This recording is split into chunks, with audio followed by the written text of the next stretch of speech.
Ezt a videót, az AI fogja összevágni, de az AI-t fogom megkérni arra, hogy összevágja a videót, mert hogy van már erre is lehetőség. De nem erről fog szólni a videó, csak hogy ezt szerettem volna jelezni az elején, majd lehet, hogy erre is fogok egyet csinálni. Csináltam már nagyon sok videót arról, hogy a notebook elem hogy működik. De a notebook elemet időközben átnevezték Gemini notebookra. Nagyon sok minden nem változott a rendszernek a fő felületén, viszont az egész bekerült a Gemini alkalmazásba. És úgy hívják most már, hogy Gemini Notebook. A notebook elemben nem sok minden változott, most már notebook.google.com néven érhető el az oldal, nem notebook elem, tehát az elem lekerült a dolognak a végéről. Viszont ami izgalmas az egésszel kapcsolatban, hogy a Gemini-nak a központi felületén is megjelent a Gemini Notebook, ami egy átkötés a kettő rendszer között, és még egy izgalmas dolog belekerült ebbe az egészbe, ez pedig az a lehetőség, hogy a Gemini Notebookba tudunk tanuló notebookot létrehozni.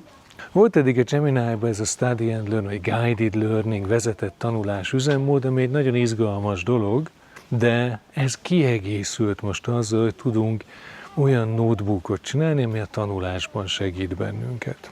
Egyelőre erre a legjobb példa, amit Magyarországon kevesen fognak használni, de egyébként egy nagyon hasznos és egy nagyon jól működő dolog, ez az SAT vizsgára, ami az amerikai érettségi tulajdonképpen, vagy felvételi, erre való felkészítő.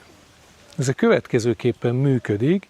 Én megmondom, hogy szeretnék SAT-re készülni, és akkor ezek után a Gemini Notebook föltesz nekem, vagy összeállít nekem egy 15 kérdésből álló tesztet, és amikor ezt megcsinálom, ezt a 15 kérdést, ebből van English meg Math, ugye a két terület, amikor megcsinálom ezt a tesztet, akkor a teszt eredménye alapján fogja és összeállít nekem egy tanulási útvonalat, hogy tudom magamat fejleszteni, hogy aztán ebből majd egy sikeres SAT legyen. Majd lehetséges, hogy ez egyébként mondjuk egy érettségi vizsgára is jól használható lesz, vagy erre is majd előkészítik ezt a dolgot.